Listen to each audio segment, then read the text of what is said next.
दोस्तों, भारत और इंग्लैंड के बीच चौथे टेस्ट मैच की शुरुआत में अभी लगभग 8 दिन शेष हैं।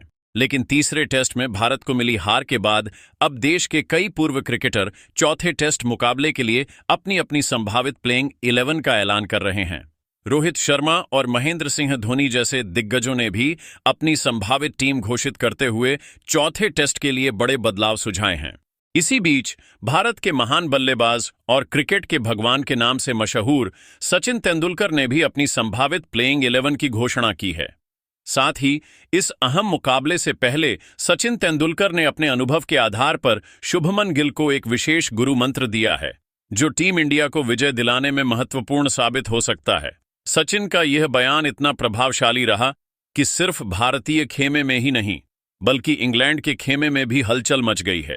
तो दोस्तों, आखिर क्या है सचिन तेंदुलकर की चौथे टेस्ट के लिए संभावित प्लेइंग 11 और क्या है वह गुरु मंत्र जिसे उन्होंने शुभमन गिल को दिया है जीत की राह दिखाने के लिए? इन सभी सवालों का जवाब जानने के लिए वीडियो को अंत तक जरूर देखें। लेकिन उससे पहले, अगर आप भी मानते हैं कि टीम इंडिया चौथे टेस्ट मुकाबले में शानदार अंदाज में वापसी करेगी और जीत दर्ज करेगी, तो इस वीडियो को एक लाइक जरूर करें।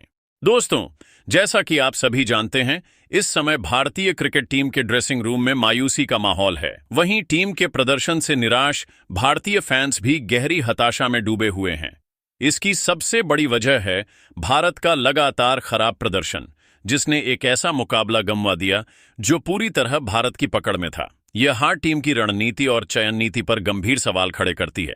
टीम के मुख्य कोच गौतम गंभीर ने इंग्लैंड दौरे के लिए ऐसे खिलाड़ियों का चयन किया जिन्होंने इंडियन प्रीमियर लीग 2025 में शानदार प्रदर्शन किया था, लेकिन उन्होंने उन अनुभवी खिलाड़ियों को नजरअंदाज कर दिया जिन्होंने विदेशी सरजमियों पर कई बार भारत के लिए अहम योगदान दिया है।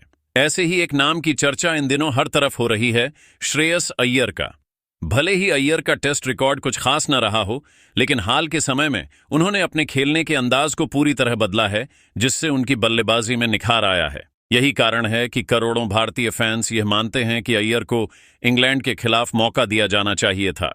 दूसरी ओर तेज गेंदबाज अर्शदीप सिंह को लगातार बेंच पर बैठाए रखा गया है, जबकि उनकी स्विंग करती गेंदें इंग्लैंड की परिस्थितियों में बल्लेबाजों के लिए खासी चुनौती बन सकती थीं।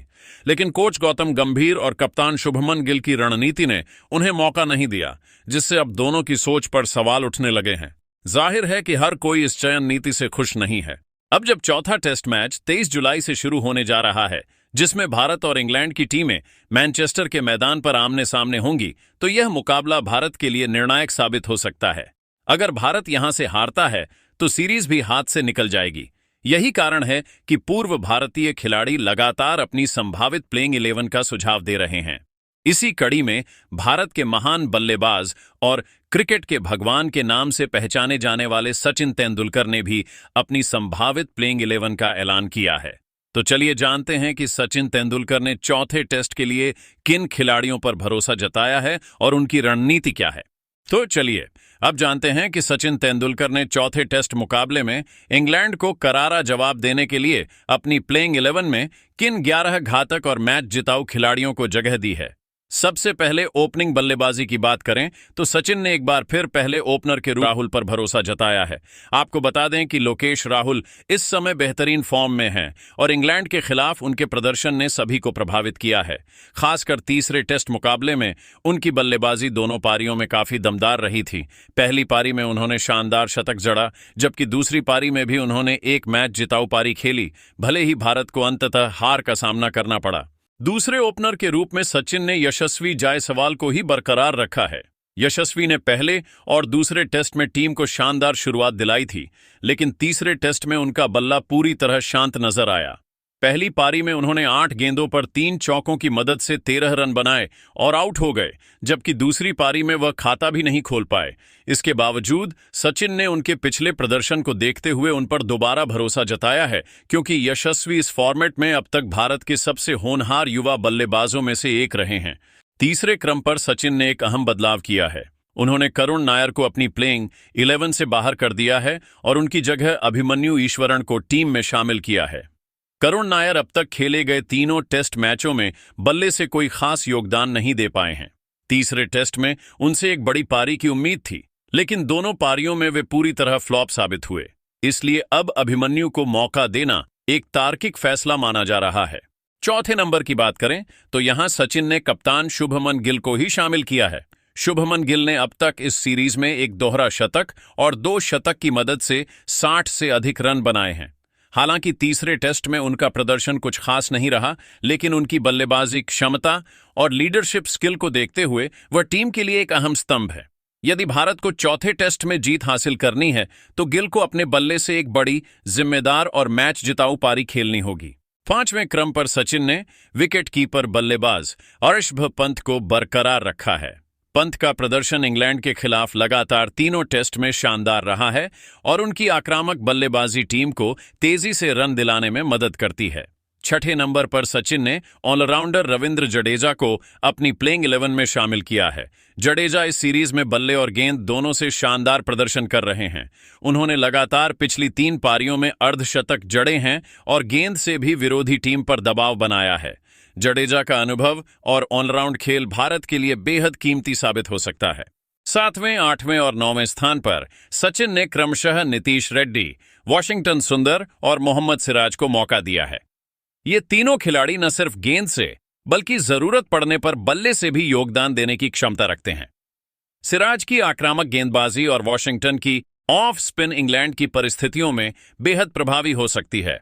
10वें और 11वें स्थान की बात करें तो सचिन ने यहां कोई बदलाव नहीं किया है।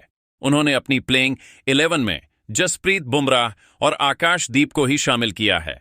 बुमराह का अनुभव, गति और सटीकता टीम के लिए निर्णायक हो सकता है, जबकि आकाशदीप ने भी सीमित मौकों में बेहतरीन लय दिखाई है। वहीं अब अगर सचिन के बयान की बात करें तो सचिन गिल को गुरु मंत्र देते हुए कहा कि शुभमन गिल एक बेहतरीन प्रतिभा है। मैंने उसमें वही ठहराव, वही संयम और तकनीकी परिपक्वता देखी है जो एक सफल टेस्ट बल्लेबाज के लिए जरूरी होती है। लेकिन इंग्लैंड की पिचों पर केवल तकनीक काफी नहीं होती, वहां मानसिक मजबूती सबसे बड़ा हथियार बनती है। मैंने इंग्लैंड में क्रिकेट खेलते हुए एक बात बहुत गहराई से सीखी थी। अगर आप पहले 15 से 20 ओवर तक अपनी तकनीक और धैर्य से गेंदबाजी को झेल लेते हैं तो इंग्लिश गेंदबाज अपने आप थक जाते हैं और वहीं से आप उन पर हावी हो सकते हैं। मैं शुभमन से यही कहना चाहता हूं कि वो अपने स्वाभाविक खेल को ना छोड़े, लेकिन शुरुआत में रनों की चिंता भी ना करे। इंग्लैंड में एक अच्छी शुरुआत ही आपकी सबसे बड़ी जीत होती है। पहली 20 गेंदें, पहला घंटा, यही टेस्ट क्रिकेट की असली परीक्षा है। अगर वो इस शुरुआती दौर में अपने स्ट्रोक्स को कंट्रोल में रखते हुए विकेट पर समय बिताते हैं तो उनका बल्ला वो करिश्मा कर सकता है जो हम सब उनसे उम्मीद करते हैं। एक और चीज जो मैंने गिल से हमेशा कहनी चाहिए है, कप्तानी का दबाव बल्लेबाजी पर हावी ना होने दें। मैदान पर कप्तान तो आप हैं ही, लेकिन क्रीज पर बल्लेबाज बनकर खेलें। कभी कभी हमें अपने कंधों से जिम्मेदारियों का बोझ उतारकर बस खेल का आनंद लेना होता है। जब आप खुद का आनंद लेने लगते हो तब टीम अपने आप आपके पीछे खड़ी हो जाती है। गिल में वो जज्बा है, वो क्षमता है जो किसी भी टीम को जीत दिला सकती है। मेरा बस इतना कहना है कि आत्मविश्वास बनाए रखें, तकनीक पर भरोसा रखें और मैदान पर हर गेंद को सम्मान दें। सफलता जरूर मिलेगी। इंग्लैंड की धरती पर अगर धैर्य के साथ कदम जम जाएं तो जीत आपके कदम चूमेगी। मैं उसे शुभकामनाएं देता हूं और पूरे दिल से चाहता हूं कि वह इस चुनौती को अवसर में बदले। तो दोस्तों, आप सभी को क्या लगता है, क्या गिल की कप्तानी में भारतीय टीम इंग्लैंड के खिलाफ इस 5 मुकाबलों की टेस्ट सीरीज को जीत पाएगी? कमेंट करके अपनी कीमती राय हमें जरूर दें।